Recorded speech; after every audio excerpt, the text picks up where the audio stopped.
Claudette is 7 years old and feels alone, very alone. Yes, her parents love her. Yes, they want the world for her, but the world doesn't want her, or at least that's what Claudette believes. She just wants to fit in at school, fit in with her cousins, fit in with her teammates on the soccer pitch.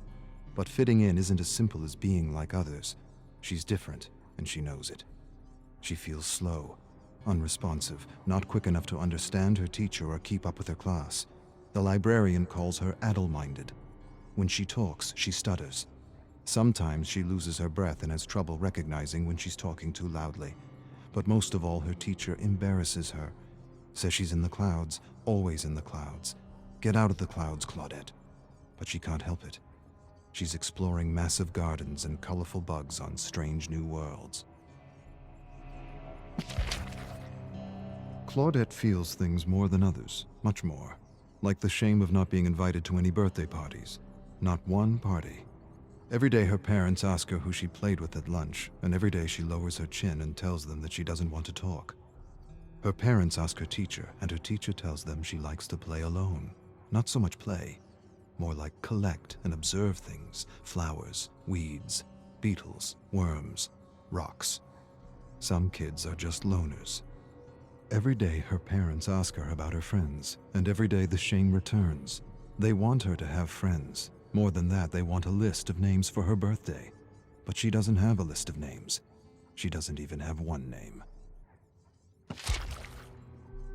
Claudette observes a beetle while her classmates chase one another around the playground. She wants to play, but no one wants to be around her. She doesn't want to think about it. Thinking about it hurts.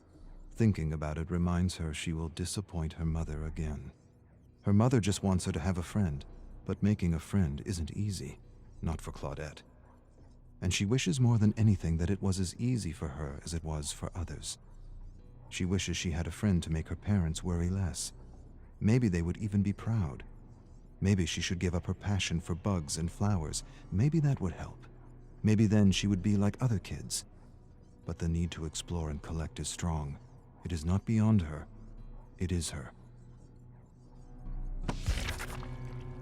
Claudette loves to collect things, and she knows this is why many call her weird. Her father tells her she's perfect the way she is. He tells her a man named Darwin used to collect bugs and plants too. He had a big imagination like her. He often mused on ideas and theories, and boy did he come up with a whopper of a theory. He explains the theory, and she understands. Her father has a way of taking complicated ideas and making them easy to understand. Darwin. Claudette likes the name. She smiles, stares at her favorite blue and green beetle, and names him Darwin. Claudette's mom is crying. She's upset because Claudette is having trouble in school. Her grades are lower than they've ever been. She doesn't understand what she's doing wrong as a parent. Her dad says she's doing nothing wrong. He says Claudette's wired differently, and that's okay. Her mom doesn't want her to collect plants and bugs anymore. Her dad says that's the best part of her, and he doesn't need a child who fits some bell curve. More than this, he defends her. He tells her mother that the greatest treasures gifted to the world were from those who didn't conform, who weren't normal, who didn't fit some outdated bell curve. Tolstoy, Tesla, Einstein, Shakespeare. Her mother doesn't care. A sudden cry escapes her lips. I don't want her to repeat the year. Claudette hides under the covers pretending to be asleep, pretending she can't hear the yelling. Her mother wants her to get special help, but her father doesn't want to alienate her. He's right. Claudette doesn't want the other kids to know she needs special help. They'll laugh at her. She'll figure things out. She promises she will. Her new substitute teacher, Mrs. Cahill, is helping her. A lot more than the other teacher who always said she was in the clouds.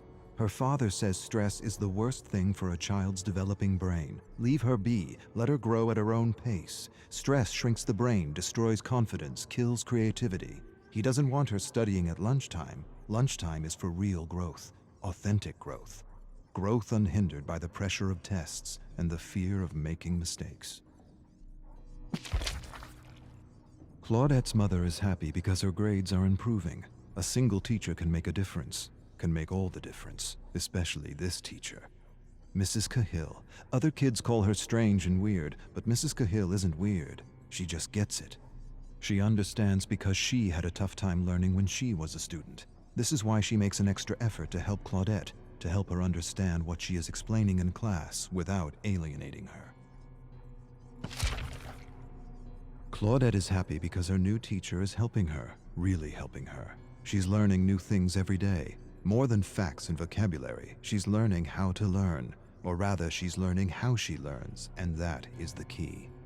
But her teacher is doing something else. Her teacher is talking to her. She's talking to her about her issue, and how her issue is really a blessing in disguise if she can just learn how to succeed in a system that favors one type of smart at the expense of all the others.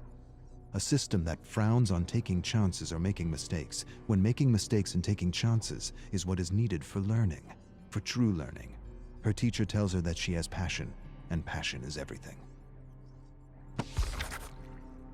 Claudette knows she's not like other kids, and she doesn't have to be. Things like bell curves and ideal student don't apply to her, and that's okay.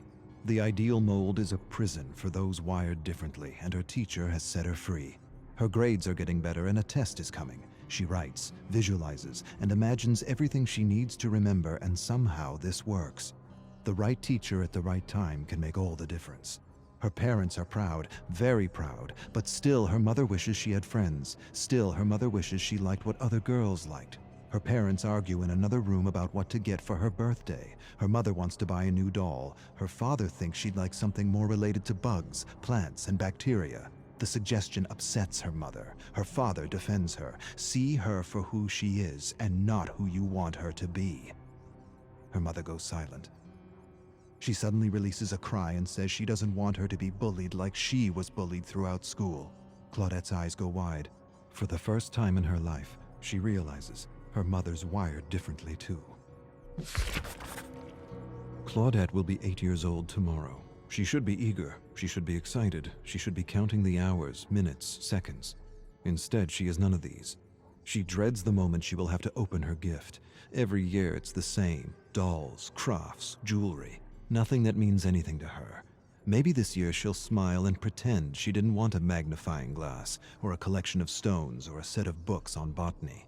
Maybe, to make things easier, she'll pretend. Maybe that'll make her mother less scared for her. Seeing her happy about her grades felt good. Real good.